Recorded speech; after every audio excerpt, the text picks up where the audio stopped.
Faut-il suivre les conseils de votre entourage quand vous lancez un business, quand vous lancez un nouveau projet, même s'ils sont bienveillants?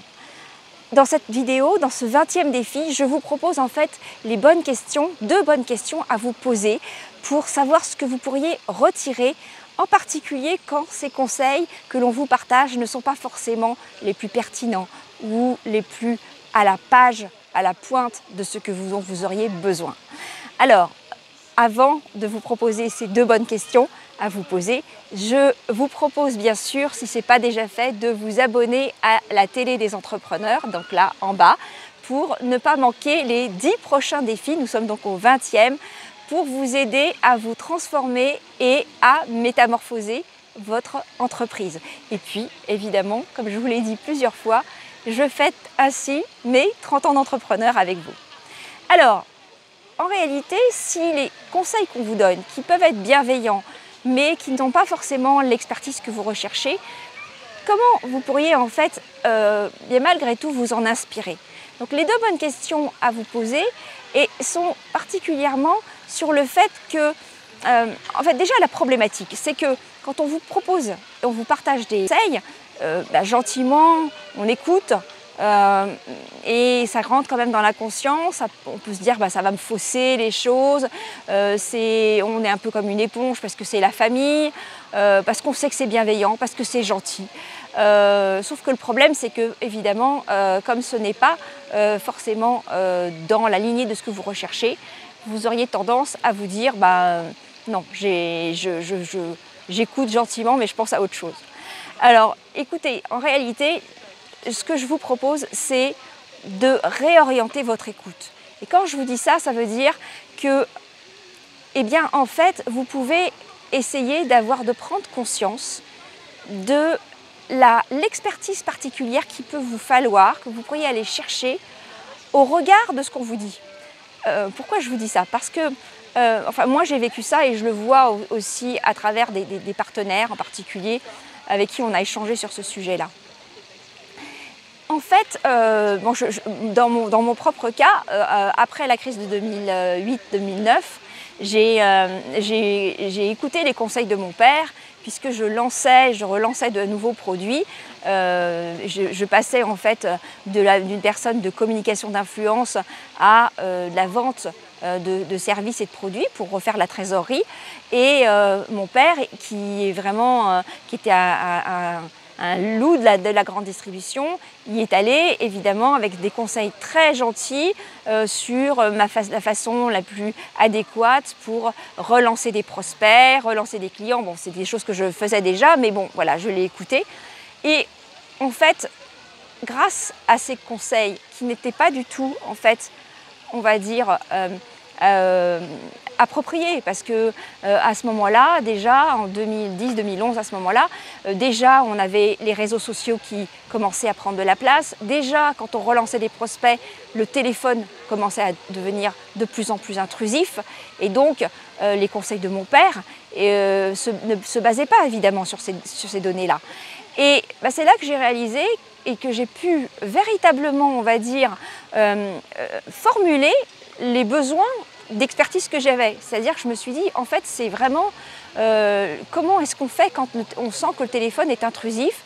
Et c'est là que ça a été un déclic pour me former en web marketing. Et en fait, en réalité, des conseils, sincèrement, et je l'ai vu autour de moi, des conseils même pas forcément appropriés, peuvent vous engager dans une réflexion par rapport à la meilleure expertise qu'au regard vous pourriez aller chercher. Et puis, parallèlement, cette autre écoute, cette autre façon d'écouter est une façon aussi de tisser avec la personne une certaine complicité.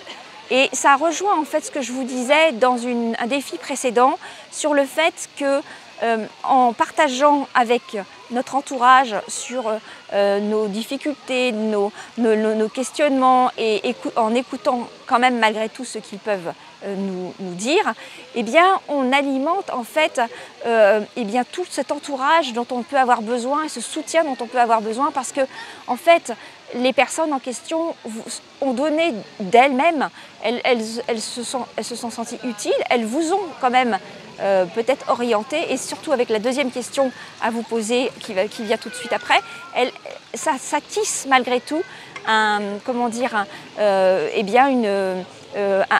environnement pour vous qui va être favorable.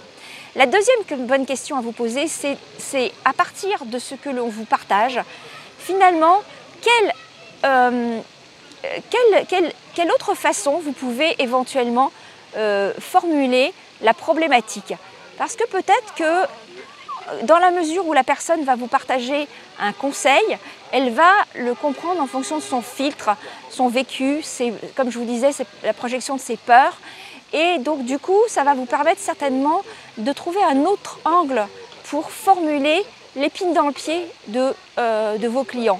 Alors évidemment, la personne qui va vous donner, que ce soit votre père, votre mère, un conjoint, n'est pas forcément pile poil dans le profil de votre client idéal, mais malgré tout, c'est bon de se dire, c'est intéressant de voir un petit peu comment on peut voir si on n'a pas un autre angle à aller chercher. Et puis également,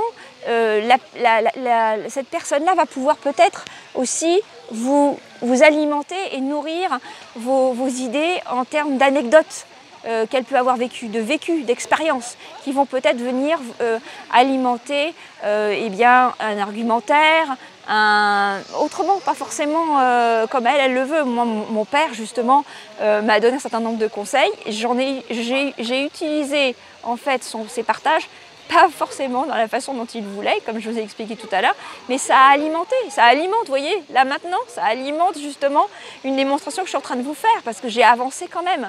Et du coup, cette anecdote-là alimente la vidéo actuelle. Voilà. Et puis, ça va vous donner quand même des repères pour vous positionner. Donc, je pense que, en fait, c'est une écoute active qu'il faut avoir, c'est-à-dire pas une écoute éponge, mais une écoute orientée vers ce que vous pouvez tout de même en retirer et en inspirant. Dans la mesure, et si et seulement si, bien sûr, la personne est bienveillante. Cette vidéo n'est pas consacrée du tout aux personnes malveillantes qui ne croient pas en vous. Voilà, on ne parle pas de ça. Hein, voilà. Donc écoutez, j'espère qu'avec ces deux questions à vous poser par rapport à des conseils qu'on vous donne dans votre entourage, vous allez pouvoir avoir une nouvelle écoute éventuellement de ce que l'on vous partage. Et je vous laisse avec ces deux bonnes questions. N'hésitez pas à mettre vos commentaires en bas de cette vidéo, engageons le dialogue sur ce sujet.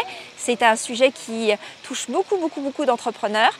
Et puis également, si vous n'êtes pas abonné, comme je vous l'ai dit tout à l'heure, abonnez-vous, parce que éventuellement, ça va vous permettre donc de recevoir les 10 prochains défis. Et puis mettez un pouce si ce défi vous a plu pour indiquer aux autres internautes que ces défis valent le coup à regarder, à écouter. Merci beaucoup pour votre attention. Mille merci pour votre confiance. Et je vous dis donc écoutez, à demain pour le 21e défi. Merci beaucoup. Au revoir. Ciao.